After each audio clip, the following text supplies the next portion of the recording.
I'm like, did I black out during draft? Like, why did I draft this garbage ass team that I have?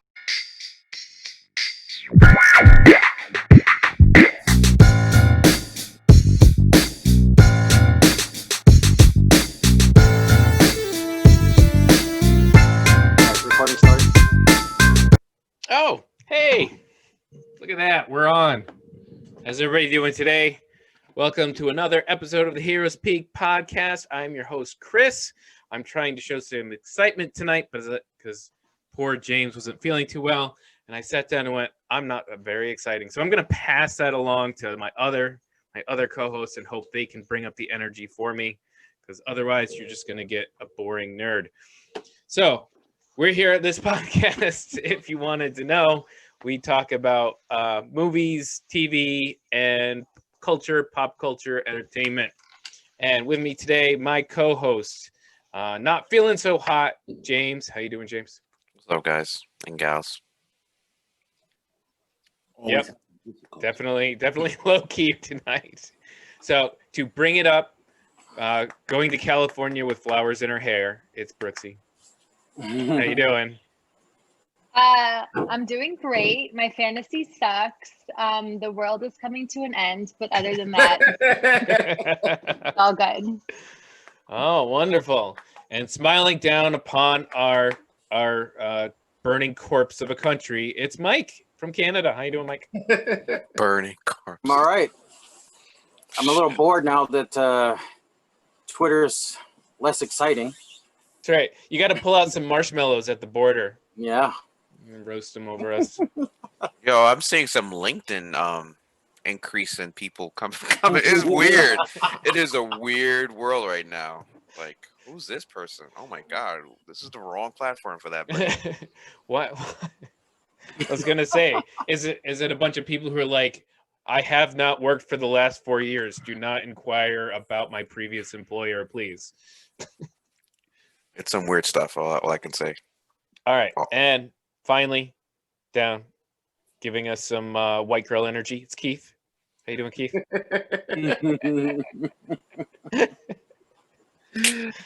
Looking forward to 2022. That's a almost. We're only what, 2 weeks into the new year, right? Something like Wait, you're looking forward to 2020 TO? No, we're in 2020 WON 2021. All right. So tonight on the list, we are going to talk. Well, Happy New Year, everybody. Oh shit! Yeah. We are actually going to talk a little bit about the presidential election certification and the included insurrection that came along with it. We're actually going to mention the Georgia elections, which kind of got drowned out last week. Then we're going to talk a little bit of sports, some NBA fantasy, NFL playoffs, and then we will do a soul review. My soul is good. My soul is good. Moving on. Yeah. Oh, you mean the movie? Right. Yeah, we'll see about that. Just look out for Terry. He's a dangerous man. Well, I sold mine years ago, so it doesn't really matter. That's right. It should be fine. I don't need it. There's no banner up on your background today, Mike. I just noticed. Oh no. Yeah. All right. So let's start with Georgia. We're gonna follow the devil down to Georgia. And are we not talking about what happened last week? Well, Georgia actually happened first. That's true. Okay. So John Ossoff and Reverend Warnock both won by the skin of their teeth. Oh, shout out to the Brothers of Alpha Phi Alpha Fraternity Incorporated. Sure. Okay. Oh, which also happens to be another brother on this. No. Always forget. And they won the Senate seats down in Georgia with a huge turnout, bigger than the actual presidential election turnout. And they got the 50-50 tie in the Senate, giving Kamala Harris the 51st vote. And we can actually see if the Democrats can pull an agenda out of their back ends now, What do you guys think of this? Mm. Do we think we'll get anywhere, or do we think we'll be stunted by conservative Dems not doing anything, or what? Yeah, so you got people like Joe Manchin. Mm-hmm. Now, Terrible. like I said about Joe Manchin, yes, he's conservative. It's really annoying that he's in there. But if we didn't have Joe Manchin as a Democrat, if he said he was a Republican, we would not have control to be able to do those things that everybody might otherwise just get to vote on. Because that's the big important part. It's not that maybe there were votes for things that went over the last 4 years that the Democrats might have wanted, but Mitch McConnell being in charge prevented it from even coming to a vote in the Senate, which is a very important thing. Now we can actually possibly fight for something to happen. We can get more central or liberal judges on the thing. Joe can actually get a cabinet. I wasn't even sure he was going to get an actual cabinet with Mitch McConnell in charge. Yeah, we'll see, right? We'll see what happens. Also depends what agenda Biden rolls out first. Like the first 100 days, for this first 100 days, what is he trying to release first within those 100 days, and how does that cater to Well, I think the traditional Democrats plus a few independents? Mhm. Go ahead, Keith. I think he's definitely, well, I think COVID is going to be the highest priority. Like, he's probably going to be the highest priority. But that being the case, it's then going to be like the economy / like financial equity for like the population. I think, like, so in terms of like bringing back the economy, I think it's also going to be a perfect time for them for him to address like racial inequities in finance, this, that, and the other. Like it's a perfect storm that actually lines up with a lot of the agenda points in terms of like how you correct that storm. So I'm interested to see, but I think those two things are probably the first two. Yeah, definitely the vaccine. He's been talking about that. He, meaning Joe Biden, has been talking about that even now. And he should. That's really the most pressing issue. Nothing comes back without the COVID situation. Yeah, hopefully you guys can get the $2,000 stimulus checks out too. So I don't know about that all that, but well, I think what we have so far along, like $2,000. I don't know, like especially in a city like New York, like $2,000. What is $2,000 doing for the average person? It's better than $600, right? I mean, better than 600. Yeah. But still a slap in the face. Like, I know. Talking about average rent here is damn near $2,000. So like, cool, thank you for helping me for 1 month out of 12 that we've been in. Like, you know what I'm saying? Like, it just doesn't. It seems to be a very not enough kind of situation. Like, yeah, the 600 is better than the 2,000, but an ongoing payment would probably be better. Like, well, unfortunately, I don't think, because of the lean of, even though we technically have the majority, the lean is still kind of conservative in the Senate. So I think you're going to get very popular things can go out. You can probably get some sort of a voting rights. You can get some sort of didn't even think about that. Voting rights, all this whole fraud talk. Yeah, voting rights got to be up there after coronavirus. Yeah, coronavirus is number one. Like, those aren't, like, I definitely think that they're getting the voter suppression and voter rights are getting handled, but I don't think it's going to be forefront issues. Like, well, before you even do any of that, get rid of the filibuster. Well, we'll see. I think you can. That's not going away.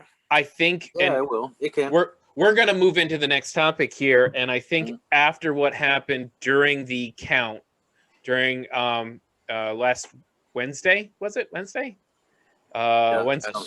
Wednesday's count of the election certification, the riots, insurrection, whatnot. I think that scared a lot of middle of the road independents into going, oh shit has gone way too far here. I could brush it off as some online conspiracy that, sure, they're going to yell and scream on Fox News, but it's not going to affect me. and then someone's running into the house screaming, "I'm going to hang Mike Pence" or whatever. You know, it becomes a completely different ball game. And as we learn, not everybody, obviously, there's still some crazies in there, but I think you saw some of those center of the road independents really shift their tone quite a bit in the last few days. What do you guys? Yeah, it was because it's serving their self-interest right now. Yeah. Which, yeah, but that does a little bit of help for trying to get stuff through by making them go, look, this is going to be in your best interest if we can get this voter stuff in, so that we don't have all this crying and screaming again. Mm-hmm. A lot of this is going to be about messaging. Mm-hmm. I think like it's going to be very important how the Democrats frame what's going on and the legislation that's about to come from this, that, and the other. Because like, I think that there's going to be a window or like a hole for conservatives to use that, like, oh, like this is how socialism enters now the American this, that, and the other. Like, so I definitely think like those things that need to happen that are going along with this more like progressive movement that we have going on. Mm-hmm. I think that the messaging in terms of the marketing of how it, like what it is and what the actual initiatives are, is going to be very important. And also I'm hoping that DC gets statehood. Like I'm hoping that's one of the agendas, DC and Puerto Rico. Like I'd like to lock in, not necessarily a Democratic, but I definitely would like to lock out conservatives. Just like even it out a bit. So I love that. Did you catch what he just said? Yes, I did. Yeah, like I'm not like I'm an independent, but it like doesn't have to be Democratic. But it doesn't have to be conservative. like it's just not conservative. Like Right. The conservative agenda blocks all progressive anything. Well, Like, I think I'd rather fight with a Joe Manchin and not than a Mitch McConnell, right? duh. Right. Like, But you're just picking the lesser of two evils. So how does he even keep his job just by killing everything that comes to the floor? Like that just that's an American people. I'm looking at that like, yo, like you're not getting anything done. Like, because Kentucky don't give a shit. Yeah, you saw that article about the Kentucky voters. They vote against their own interest all the time. Sorry, Kentucky, but God, smarten up. They're like the dumbest state in our country. Well, unfortunately, it's because of education reform. They don't put a lot of money to any of that. You know, they don't put money towards education or, you know, anything that brings up the average voter. They don't open their polls up. They make sure to keep people out of there. All that bourbon. And I think that's where if I were in charge, voting rights, I guess A3, because you have to take care of coronavirus and whatnot. But voting rights is such a domino effect over the long haul that I think it has to be done at a federal level.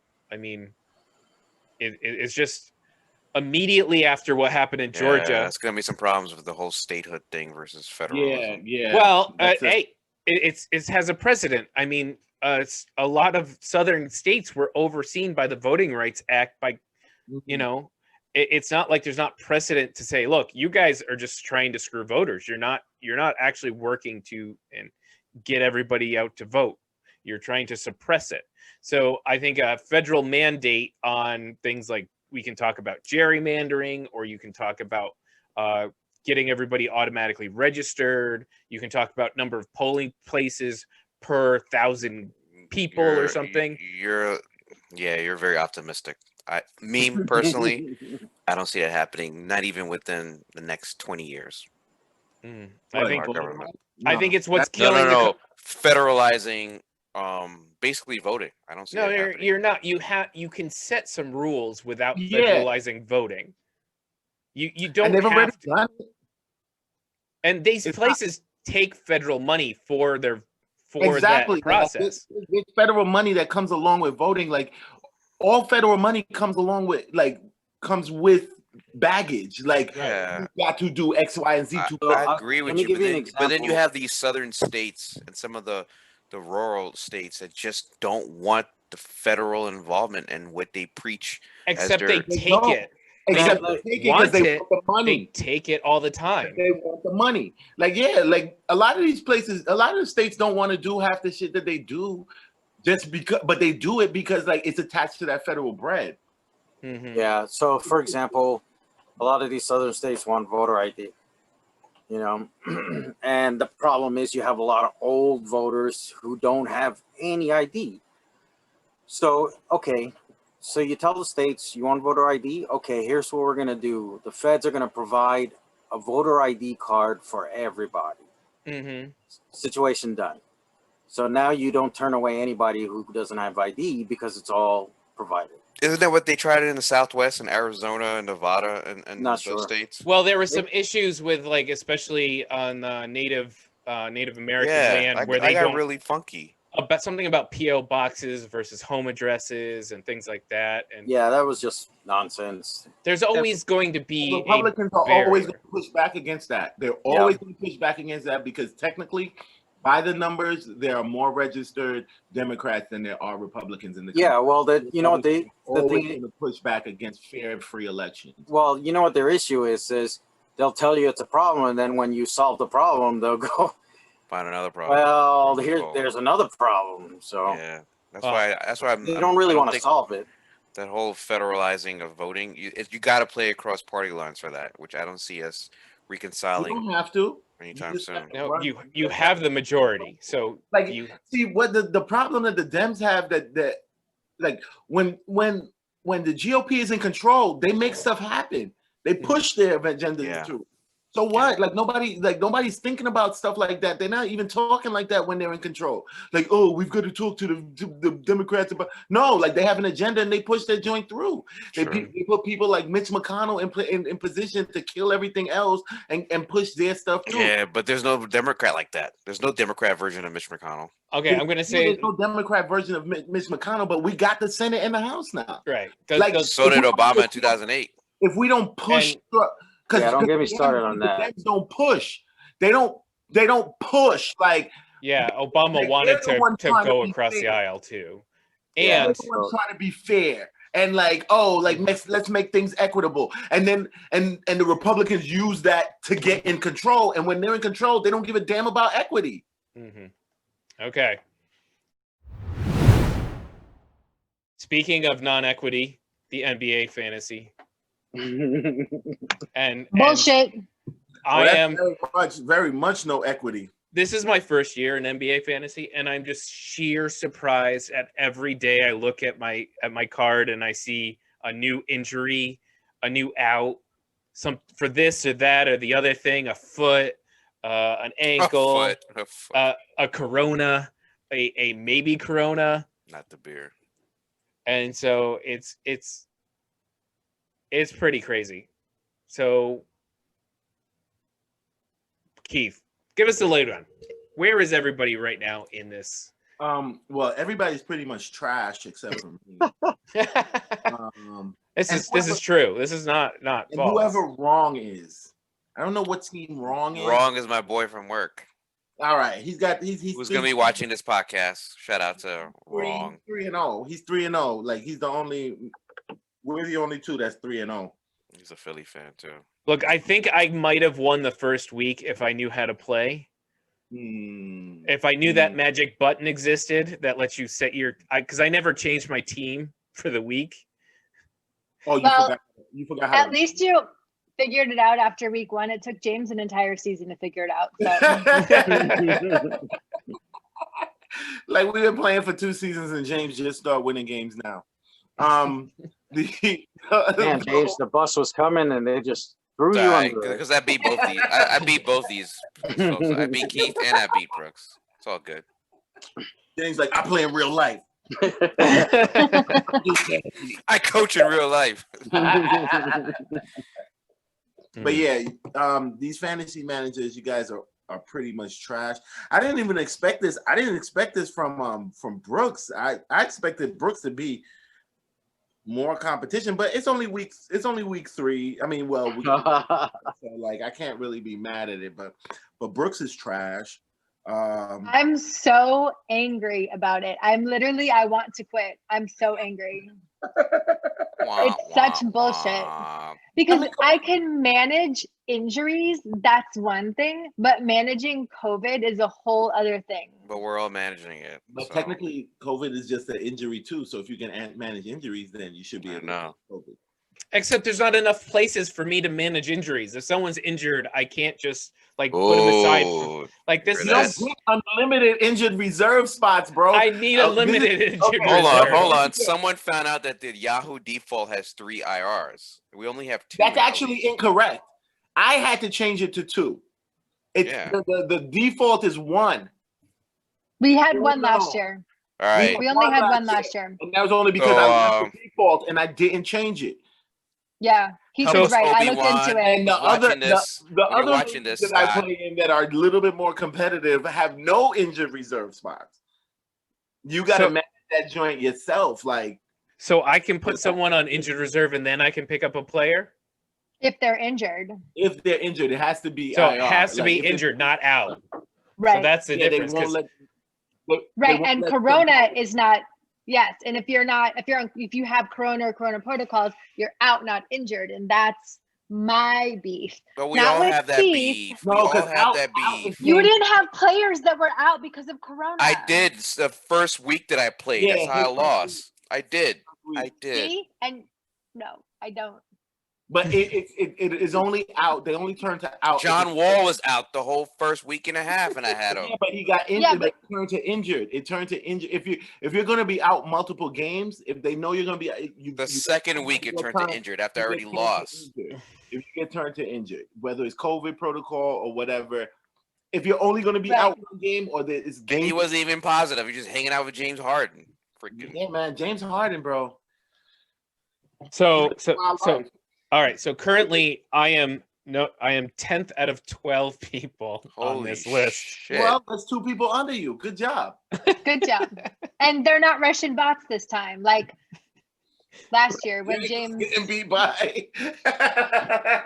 But I'm also James like a got full beat by Russian bots last year. Yeah, I beat one and I lost to the other one, but I also beat Keith last year.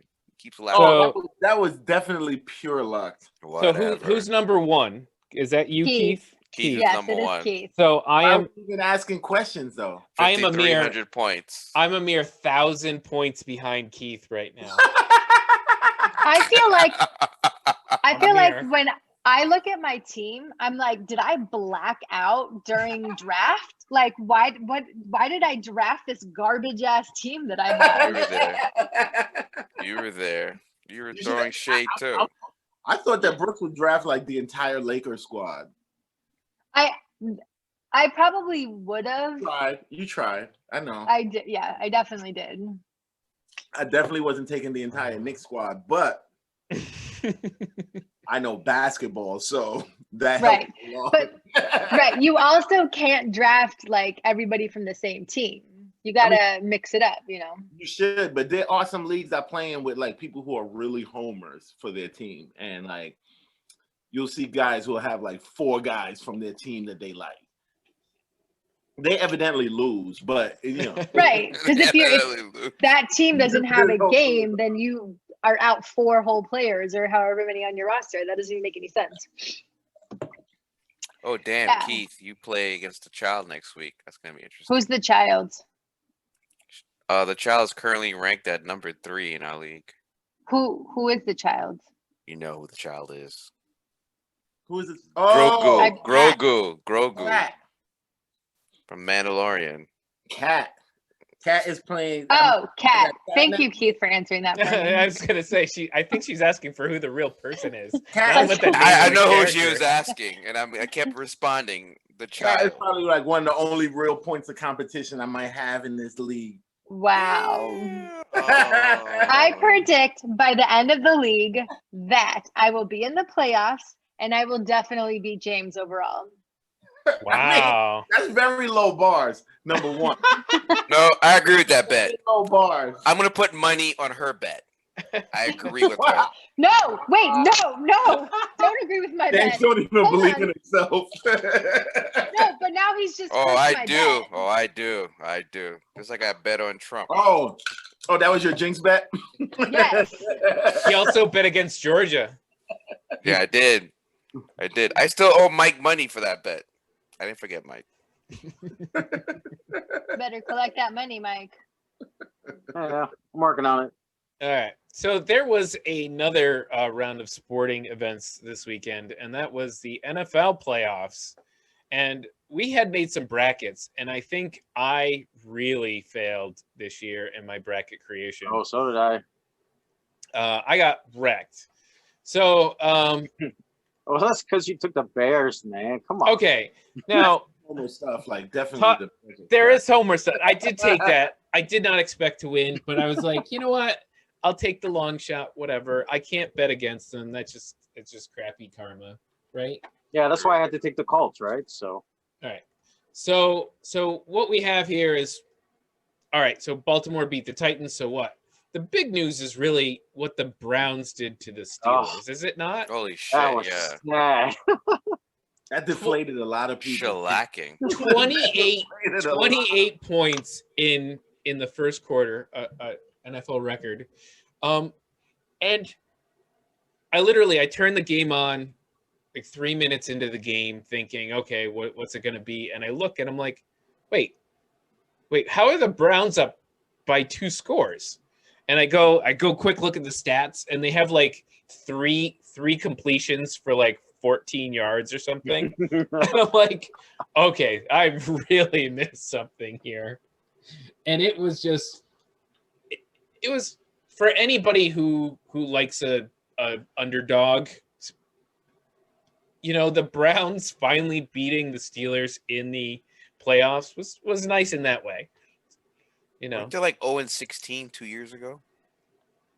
No, the only 0-16 team is the Lions, the 2000 and.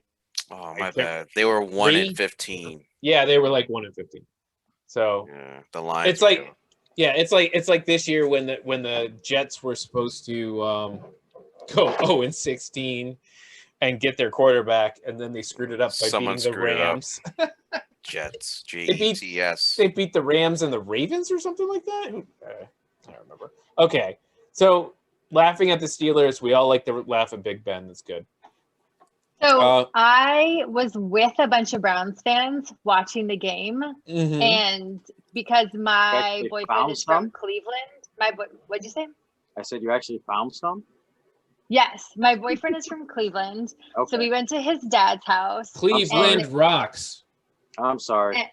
And they then there was a bunch of Browns fans from Cleveland, so we were watching the game, and you would have thought that this was a Super Bowl. They were could not have been more excited. People were yelling, jumping. It was actually the best place to watch the game because they were just so excited, and it was so much fun to see them actually win. You know what I mean? And everybody's talking about you were oh, this is so cute. The Browns fan are winning. Wow. Oh, well, she's a Raiders fan. She doesn't know that feeling. I was alive when the Raiders won the Super Bowl. Okay, thank you. I was alive. Yeah, I was alive when the Bears won the Super Bowl too. It really doesn't much. Super Bowl shuffle. Speaking, it's so. I was just gonna say what's really exciting.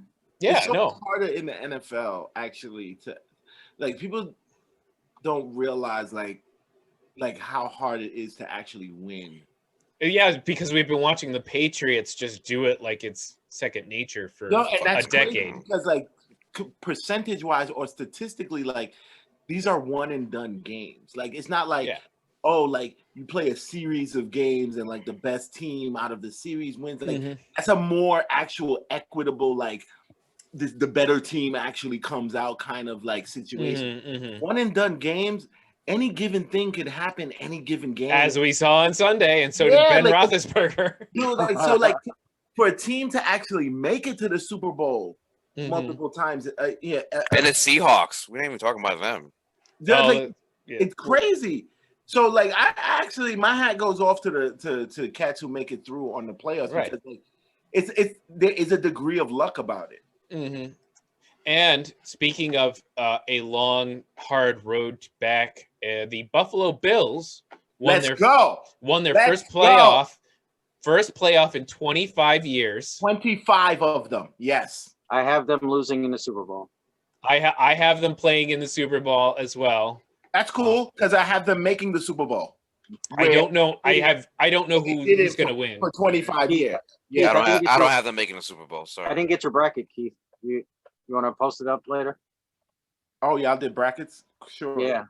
Okay. Yeah, it's on so far only 3 of us had submitted brackets. James is in the lead right now with the 1 loss. Oh, I didn't. I didn't see that one. My fault. Yeah, well, I don't have the Bills. I got Kansas City making the Super Bowl. It's a tough call. Kansas City is such a great team. It really is. It's just top to bottom, really good. They do have some iffiness sometimes on defense, but they'll probably win. But I'm gonna root like hell for the Buffalo Bills. I think they deserve it. The Raiders beat them once this year. They get bored, and then they turn it up during the later the game, and I really feel like that's gonna be a detriment to them. Mm-hmm. I feel like the only reason James wants the Chiefs to win is because his son looks just like Patrick Mahomes. Oh my God. That is not the only reason. No. All right. So there's nothing better than beating one of your own division opponents, and that's what the LA Rams did. They came in to a lot quieter than it normally is, and they beat the Seahawks, which I should have known because that's those teams. The Seahawks aren't as dominant in their division anymore. They'll be beat by anybody. Yeah. The Cardinals will beat them. Either team can go. I don't think that division ever feels won. Maybe when the Seahawks were at the tippy top, that was about it. Yeah, the defense wasn't as good as it used to be, but still, I thought the offensive game would have been better. Yeah, Russell Wilson, their offensive line. I make fun of my offensive line. Their offensive line is a sieve. Yeah, they were pretty garbage in the game. Yeah, we're gonna call them the Capitol Police from now on. Wow! Ow. Speaking of too soon. Too soon. Sorry, I'm sorry. Terrible segue. All right, the Washington football team played, and they lost to the Tampa Bay Buccaneers. So Tom Brady, even though the Patriots didn't make it, Tom Brady is back into the playoffs again. He hasn't missed a lick. I actually have the Buccaneers making it to the Super Bowl this year. Yeah, hang on one second. Washington football team, the Giants, the Eagles, they should have never been in this spot. 6 whole wins, but they beat the Steelers. It was the first loss for the Steelers, and it was like, hey, those guys aren't that great. What the hell happened? So Washington did their thing. So do you feel like with the Bucks getting into the playoffs, do you feel like that answers the question, Tom Brady or Belichick? No. I still think there is there's such a huge combo game here. So the year before the Rams were good, it was because the coach, I forget what the hell the name was the coach was. I forget. And we were making fun of the Rams, and we were making fun of I'm blanking on names right now. Their quarterback was like the worst in the league. And then they got a new coach, and all of a sudden they were like, oh crap, the Rams are good. And it's like this coach quarterback combo, right? And I think that makes a big difference. But it just goes to show Tom Brady isn't a bad quarterback. No. It's not like he's only a system quarterback. Go ahead, Chris. Sorry. Did he struggle when he was younger, like every other quarterback? Yeah, but I think some of those Super Bowls that they won was purely because of Belichick's and his defense and defensive schemes against certain teams, especially the first one against the Rams in 2000. So I don't think we got an answer whether Brady was more to blame for the wins or Belichick. I still think the jury's out, and I don't really care. You know, they needed each other. Right. Phil Jackson and Jordan in the 90s needed each other. Mm-hmm. Well, and we see how a great defense basically wins the Super Bowl every other year. You know, when the Broncos went, it wasn't because Manning was at his top. It was because their defense was gave Brady fits. When the Bears went in '85, it was their defense ran the show. You know, when the Ravens won, yeah, just all these great defenses. What was the year when the Hawks destroyed Peyton Manning? Oh yeah, I remember that. That was all defense. They scored more defensive touchdowns than they did offensive touchdowns. Mm-hmm. Yeah, and the Patriots won that one year not because either team was scoring over the Seahawks, not because either team was scoring lights out. It's because of that, interception and. It wasn't against the Giants though. He never beat the Giants. That's right. But the Giants defense really gave him fits those years. That was some great defense line work. Shout out to the New York Giants. All right. And the last thing is that my Bears went down to New Orleans and stunk up the place. We'll see if Mitch Trubisky comes back next year. But who here love to see the 99-yard touchdown drive with 2 minutes left. Dude, I missed it. I thought the game was over. You being down by 18. I was like, no, they're going to drive. I thought you were joking. I thought you were lying. No, I knew that was going to happen. I was like, they're going to back off a touch, and then Mitch is going to light it up just because he can't do press defense. If you do press defense, Mitch Trubisky cannot be consistent. It wasn't even covering the spread. That was just ridiculous. Well, it might have if they had let them kick. If there was time left on the clock and they kicked the extra point, I think it would have covered the spread and would have pissed off a lot of people. A lot of people in Vegas would have been pissed. But so next division, I'm hoping for Green Bay to lose and I'm with you there. For New Orleans, Haters. I'm sorry. Poor Drew Brees. He's not going to make it again because Drew Brees. The man is Drew Brees. Yeah, exactly. The man is a pile of bone fragments glued together. I think right now. Why are they still letting him play? Like I don't. I can't believe his offensive line hasn't just let him get annihilated. It's just irresponsible though. The Bears were this close multiple times because we do at least have some good defensive line play. But Drew Brees wanted nothing. He wanted nothing about stepping into a hit. To Brooks's point, I still don't think that his team had coalesced around him since the very political statements he made at the beginning of the season or before the season started. So I don't know. I'm not trying to be conspiracy theorist here that they let this dude get out there and get headhunt. But I don't think his team really coalesced around him. In sports world, winning cures a lot of those problems. And when they're winning, people will give you. Sure. Look at Richie Incognito. Nobody remembers Richie Incognito, do they? No. Okay, never mind. All right. So, we are going to move on from sports. And we are going to go into our review of Soul. And I meant to open up a window with that. IMDb window. So. I'm just reading the chat. Yeah, Chris isn't paying attention to the chat. Chris isn't paying attention to the chat at all. He can't. He's moderating. He's leading the podcast. I know. Doesn't mean he can't have a chat window open and read messages. Yeah. All right. Oh. You don't see Stephen A. Smith reading his prompter while he's talking to. All right. So I've been overruled by HR here. When I get earpieces for all of you, so I can talk to you on the side, then. Mute. All right. So we kind of glossed over. We got caught in a question about governance, like we tend to do, and we didn't actually talk about the events of Wednesday and the riots, a la insurrection, sedition, coup d'état. I've heard that word since Last Mohicans. But go ahead. And so what happened was a speech by the current president down down the street from the Capitol building where they were about to count the votes.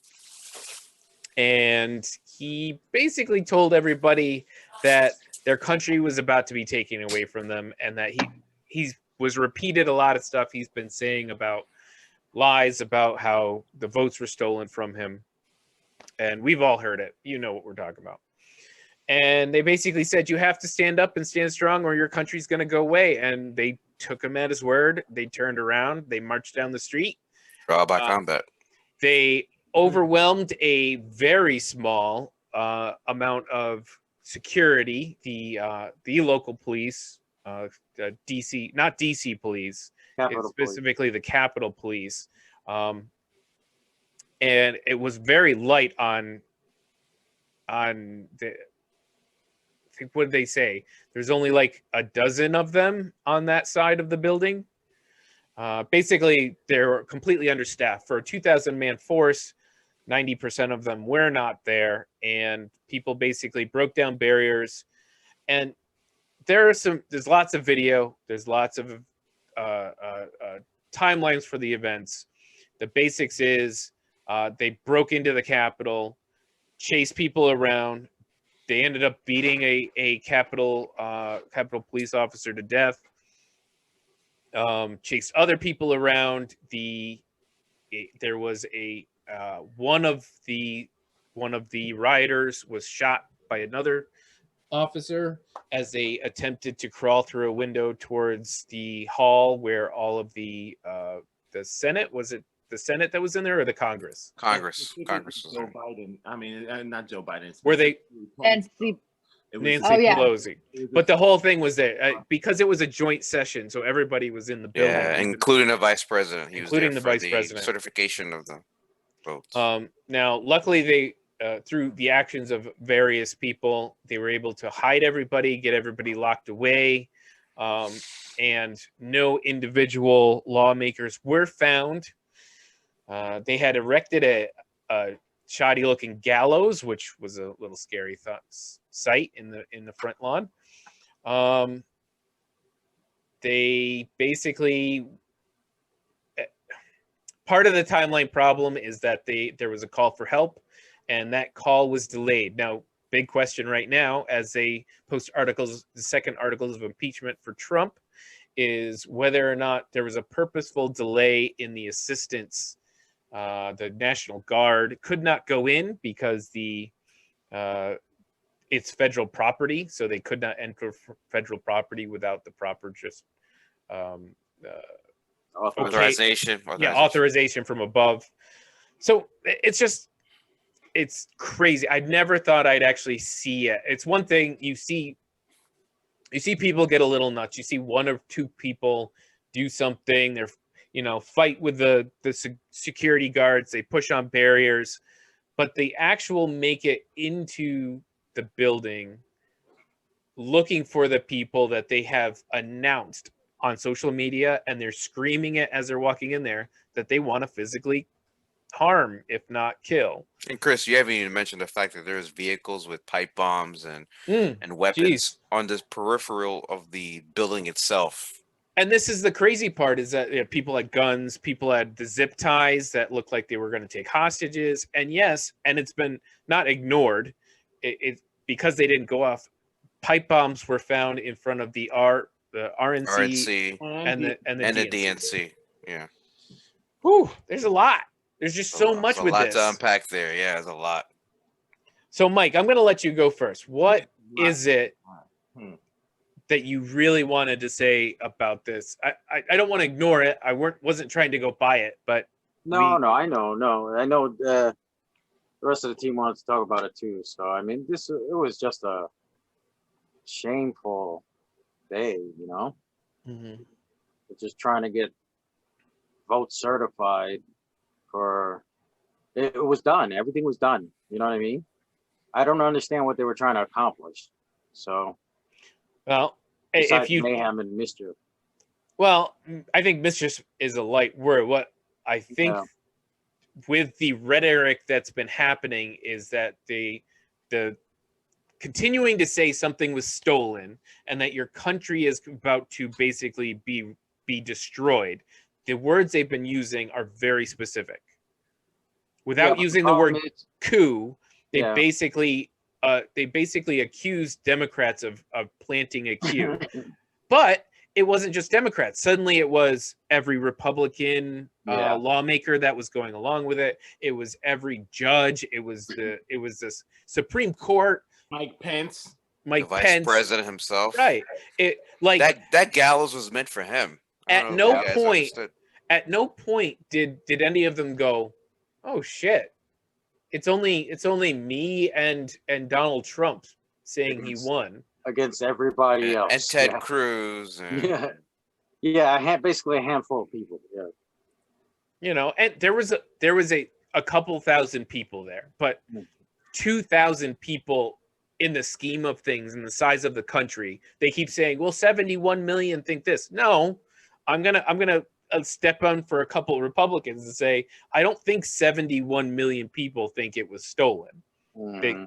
They'll probably be mad at it. They don't like it, but they're not all this level. And we're lucky, you know, a literal 71 million people revolting would be a completely different. And one more note is that state houses around the country started seeing an uptick, started having people show up. You know, only a couple, a dozen or something. Yeah, it wasn't. But still, it shows you that there's people that have contacted each other enough that they could get whipped up with these lies to do something so dangerous. Yeah, this was very organized. I mean, from what I'm finally starting to digest and reading, because I was in the middle of work that Wednesday. I was catching up. You guys were actually keeping me up. You guys and my sister were keeping me up to speed with what was happening. And by the time I got home, that 5 or 6 o'clock or 7 o'clock that Wednesday, I was just like looking at all this on CNN and NBC, even Fox. I was trying to see what Fox was showing. And it seemed to me at first that it was like a select few, like not select few. I mean, like the crazies, right? But then on Thursday, on Friday, when the weekend came and more information was coming out, I was like, wait a minute. This was very strategically organized. And it was organized through social network media, deep state conversations. This wasn't just like, you know, we're all mad, we're not gonna let it take it anymore, let's meet up, right? You know, blah blah blah, and protest. No, this was like organized probably since post the election, since that Saturday when it finally showed that Trump won. Well, I mean, but as per usual, they had a plan for the start, but not a plan for the end. No, not at all, because they didn't know how successful they were going to be. Well, we've seen this in the country a few times. Normally, it's been stopped. Sometimes it has not. But there are relatively small groups that have that train and plan and shoot and get ready for what they consider some sort of a revolution. And they're out there. And this was their thought, that the president was telling them and pointing them into a direction. Ready player go. Right. Yeah. Basically, they thought this was their time, and they were enough ready. You could see the people with the tactical gear and the zip ties and the specific weapons and the face masks. Those were a different group than what I call the tiki torturers. The people out there screaming. Is not them. This is not the Banana Republic. Right. The Banana Republic. But this is the way. But this is the way these things grow, though. Mm-hmm. Like that's what. Like I'm listening to people like people from other countries who are, I guess, immigrants here, who are writing about like how the situations deteriorated in their countries and what it looked like when it was happening. Mm-hmm. Like where these things aren't going on, like people are just living their lives. Like so. Oh, like they're tiki torching and what you call it, like we're at clubs here in New York. Like we just hearing about these things. Everywhere else, like people are just living their lives, and like we're looking at these events like, oh, okay, like that's some crazy joint, it'll blow over. That's some other crazy joint, it'll blow over. I gotta go to work. I got this, that, and the other. Like you're going about with your life, and then like it bubbles into a coup and this, like we're watching these events like they're not happening like because they're not affecting us directly, like it's not a big deal. Like that joint that happened was like that coup attempt or whatever it was, like that's a huge it's a huge thing that just happened. Well, and I think we have to hope, and that's all from this direction, our level of capability is to hope that, okay, so they stopped the initial event. It caused a lot of damage, some fear. Hopefully that brought out it's going to bring the hammer down on these people. We've seen a lot of people arrested now.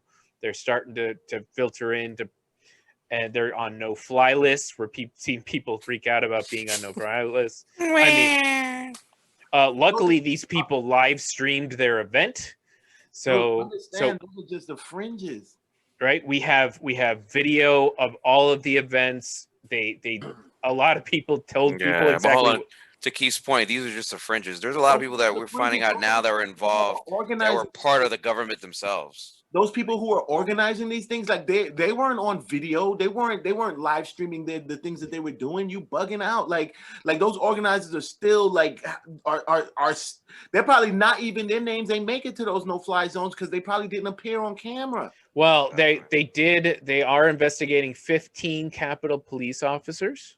They're still not organizers. They were sympathizers. No, exactly. And obviously we have the articles of impeachment, but we also have the events of social media, which is the shutting down, basically attempted shutdown of Parler and the kicking off of a lot of these groups from various platforms. I think basically you have to say, I read an article this week. I wish I had written it down where I got it from. That basically somebody said, hey, QAnon, you woke up the deep state. I saw that article. You basically said you were being ignored. The people who do counterterrorism, the real, the FBI, CIA, those guys, the Pentagon, were basically ignoring you. But now you've basically drawn their attention. And the idea basically is it's possible that it will, if they're doing this stuff online, they know how to find people. That's their job. That's what they do. They've stopped multiple attempts at governors and stuff like that already in this last year. So I think we're gonna see some arrests. Is that you serious? Because to me, like these kind of people have been the biggest threat to the country for decades, and like, so now people are promising that they're going to be actually like, oh, because of this stuff, like, well, they're threatening power. They're not just threatening people. Keith, I think just like how the BLM movement last year awakened a lot of certain folks in power, like, oh man, this has been really going on for this long. We didn't know. Now we're more self-aware. The BLM movement didn't do that. The BLM movement, one incident did that. The killing, George Floyd killing did that. Like, so okay, BLMing for years. So when I say mainstream information that came out this summer, forget about BLM. From that information that came out this summer, all of a sudden you have corporations, you have people with influence now all of a sudden getting involved, right? Because this doesn't look good for anyone. I think the same thing just happened at the Capitol, because I'm reading right before we went on air, I'm reading how military generals are coming out.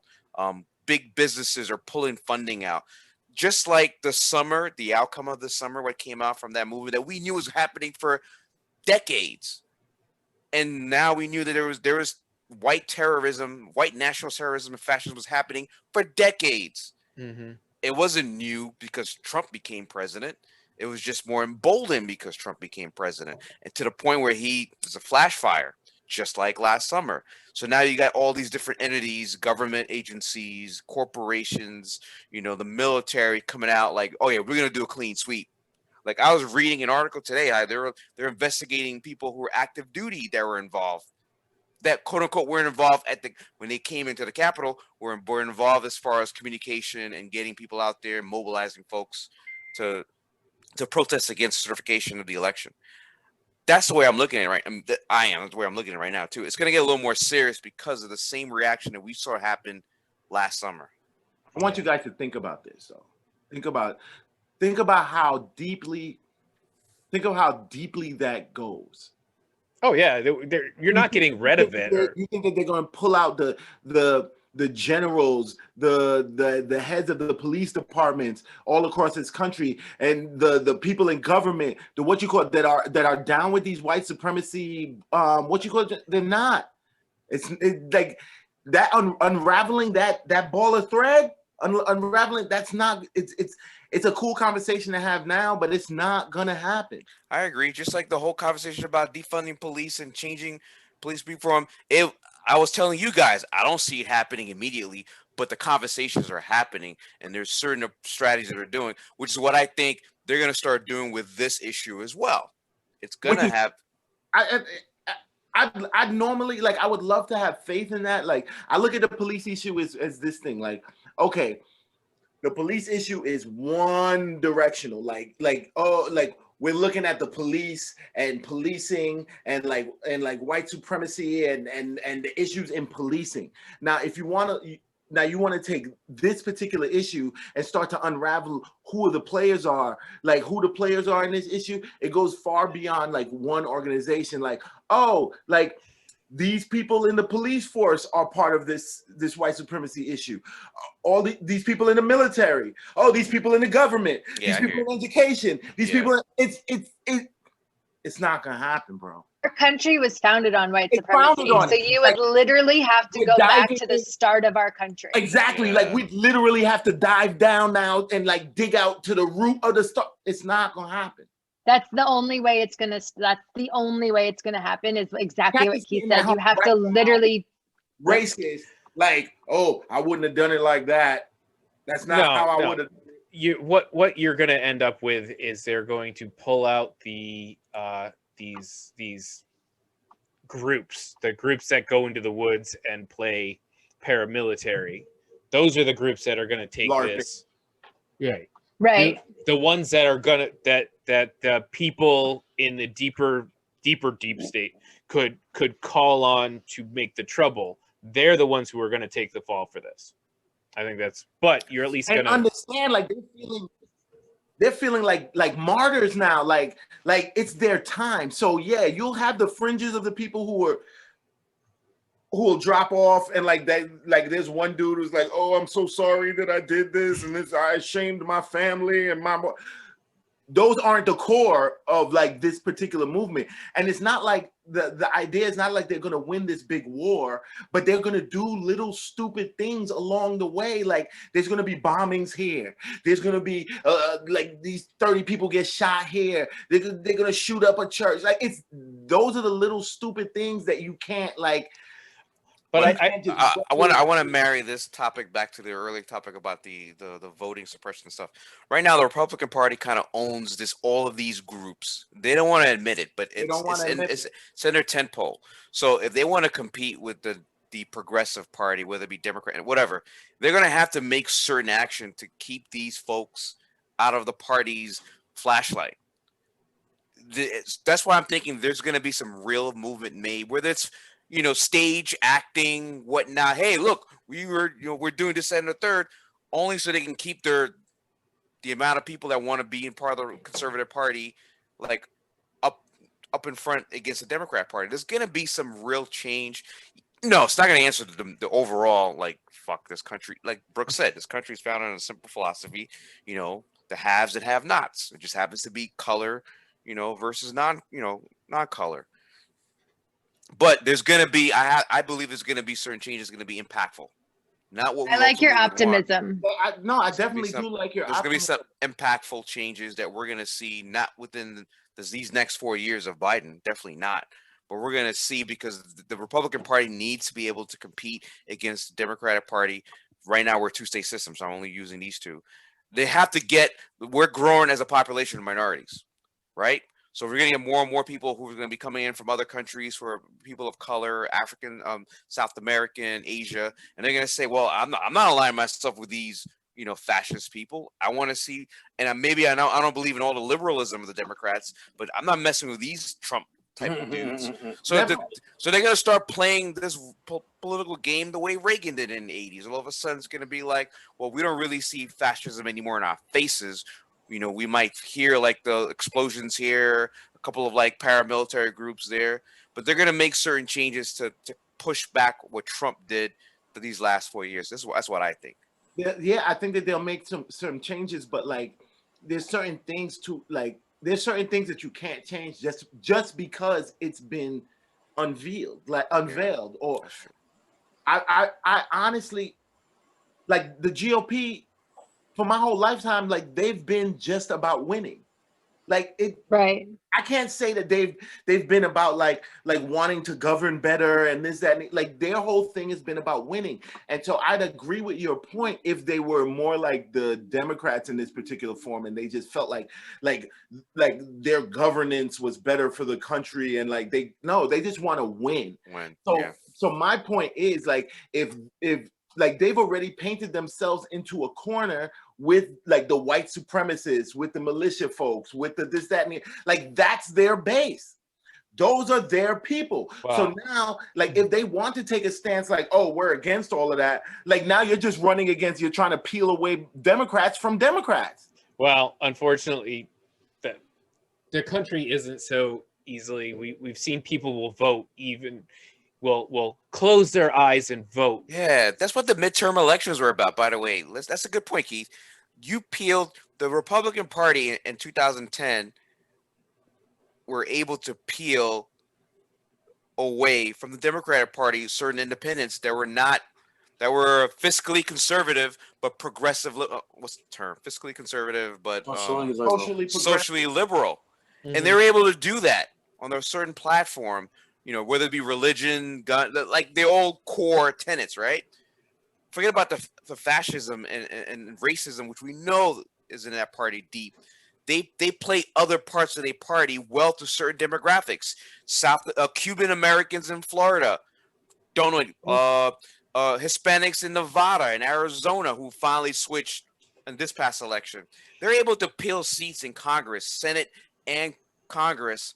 With these people, because they play to other ideologies that are attractive to Republicans. It doesn't have to be about, fascism. Racism. But also the way the country is built and the way the Senate is built. There's a lot of small towns that don't have a lot of voters that get a lot of votes in the Senate.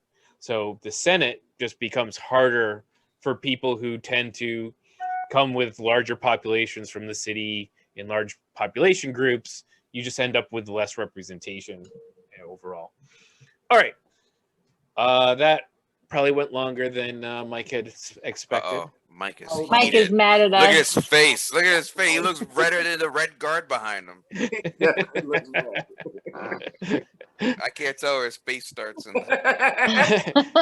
I'm squishing your head. No, I'm trying to do a force choke, but it's not working. Okay. Grogu, save me. Yeah, that. All right. So, apology accepted, Admiral. I have one question. And all right, go ahead, Brooks. Yes or no from everybody. Uh-oh. We don't have to talk about it anymore. Do you think Donald Trump will get impeached before Biden takes office? He'll be impeached tomorrow. He'll be impeached. He won't be convicted. He won't be. He won't be convicted. He won't be. Yeah. He'll be impeached tomor's So it doesn't actually do anything. He'll be impeached in the House. Yes, right. He won't be impeached in the Senate. Fired after he leaves the job. He's going to be first person in history to get fired after leaving his job. So because you need 2/3 of you need a super majority in the Senate, 67. Yeah. Which we don't. Which it's not there. It's not there. And the Republicans are turning. The Republicans are not enough. Actually, this could work out to a benefit. They don't want to piss off his supporters, but really, if they vote to impeach him, they will not have to deal with him again ever in life. Ever again. In terms of coming this back. Is something that's keeping Mitch McConnell up at night now. Mitch does not want to deal with Trump again ever. I know he does. That stimulus, that whole debacle about the stimulus check, he was heated. He was like, I just work with these guys to get this guy talk about $600, not enough, $2,000. Wait a minute. Mitch McConnell was like, this mother effer. Sorry, Mike. Oh, no, you're fine. Good question, though. That was a good question. My answer is no, though. It's okay. Yeah. Well, okay. So we're gonna skip our Soul review this week. We will move it to probably 2 weeks from now. When we'll do like a Disney episode. Give them movie A-. Gave you my grade. We'll do it instead of our S-Mom this month. Do you want to? I think we're gonna do it. Why do you keep taking that away from me? No, he's not. He's joking. He's joking. Bro. I'm gonna let. I wanted to see the reaction. Okay, so James gave his grade. I think we can at least do a grade. I give it A-. See all this privilege. I think it was the best movie I've watched all year. Her own That was an A movie for me. What? Sorry, what, Keith? Brooks gets her own segments, plural. I don't even know if this is sexism, if it's racism. I don't know what's going on. Sexism. Are you kidding? She's got elite coast. She's got like an entire episode this month. This is what you call toxic femininity. Male toxicity. Just something. No, I was going to give it an A instead of A-, but I think some of the song selections. I mean, it's a jazz kind of a movie. I expected a little more, but review isn't this week, James. I know. Relax. But let me slide this in there real quick. Mike, what's your grade? Yeah, I give it an A. Give it an A. Brooks? I once again did not do my homework, Well, and it actually The only one works in my advantage. That's why she asked that question. She has to watch it in between your fantasy basketball selections, which is not. She doesn't have to watch basketball. She's just going to lose, so she doesn't have to. In my defense, she was good last season. She was nice. I was good last season. Yes. And in my defense, I've been watching the news. I've been like glued to the news. Yeah, I didn't watch Soul. I actually watched Soul today, so I meant to watch it last week, but there was so much craziness, right? So I watched it on today. What was your grade, Chris? Sorry, I watched it on Christmas Day, and I have to give it an A. Wow. It was really good. I want us to do a review because you know what? I changed my grade. First time ever. I'm going with an A. Yeah, so, it's an A. Keith, you didn't get a chance to watch it, right? No, what did I say the other day? You're the bandwagon jumper, man. You too, Brute. You too. So I'll say this. We're not going to talk about it, but Pete Docter. So this was written and directed by Pete Docter, also with Kemp Powers, Mike Jones. But Pete Docter also did Inside Out. Good movie too. I like that movie too. And I believe I'm opening it right now, and it's not fast enough. He also did Up. Yeah, he's Monsters Inc. and Bangers. Monsters Inc. Up. Okay, so Pete Docter basically has taken what was so Pixar's known for like an emotional movie. Like you go in there and you're like, oh my God, that hit me right in the heartstrings. But Pete Docter has been able to take these movies and go to a different level, I think, especially Inside Out and this one, Soul, really has brought your brainstem into these movies more than just your heart. They're very deep. Yeah, I was able to watch it with both my 11-year-old and my 7-year-old, and all three of us had the same feelings at the end of that movie. Like, this was freaking awesome. Yeah. You know. All right, so yeah, go watch it, people. Go watch it. Whew. Oh, shout out to Jamie Foxx. I didn't even realize it was his voice until after we watched the movie. Yeah. Oh, really? Yeah, I knew Tina Fey. I didn't know Jamie Foxx was. No, I didn't know it was Tina Fey until the end of the movie. Oh. So. All right. Yeah, not really sorry. You know, we do politics here. If you've watched us enough, you know that we get a little heated on the politics. Well, hopefully, you know. It's an important issue. Yeah, and after January 20th, hopefully things will calm down a little bit, you know. Cross those fingers. Are we live streaming? We still live streaming on the 20th? It's up to you guys. I'm down. So. All right, I'm down too. Okay. Try to get there. Yeah. All right. Woo! That day is going to be exciting. Yes. We will set it up. So for those of you watching, we will be broadcasting during the inauguration. Okay. All right. So just as I saw it, so James was a little less animated than normal, but we got Keith going today a couple of times. So I think it was all good. All good. And Mike, where can everybody find us? So you can find us at all the social media because we are not banned at Heroes Peak. Facebook, Twitter, Instagram, not Parlor. Not Parlor. And stay off of Gab for now. Yeah, and stay off of LinkedIn too. Follow us on YouTube. Don't forget to like, subscribe, smash that like button. Thumbs up and leave a comment, please.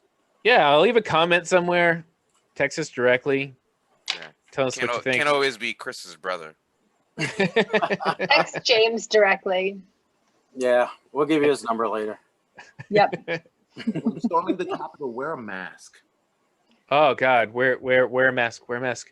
Let's get through this. Don't be a vegan who gets caught, gets sent to prison, and then all of a sudden can't eat the detention food. Leave vegans out of this. I'm sorry, that Buffalo dude is a vegan, and he's not a vegan. Organic. Not a vegan. Organic. Organic food. You know what? My ignorance. And he got it. That's right. My ignorance. He got it. Yeah, he got it. That is my privilege. And For anybody, that's my privilege. So if you're not into that strange stuff, I just got an air fryer. I suggest everybody get an air fryer now. I'm gonna tell everybody get an air fryer. I had one. It broke, but it was good. Yeah, it I did potato skins. They look good. I saw your photos, Chris. Look good. Potato skins. I've done French fries. I did fish. We did tilapia with a we did a mango salsa with it. See, now he's going fancy. Tilapia with mango sauce. All right, Ramsey. Corn Ramsey. My sister and my brother-in-law had one too. It was just turkey legs. I'm gonna call Uncle Roger on him. Uncle Roger. Oh, why so dry? Why so dry? Yeah. Why so dry? Why so dry? All right, thank you, everybody. All right, good night, everyone. Good night. Peace. Good luck. Stay safe.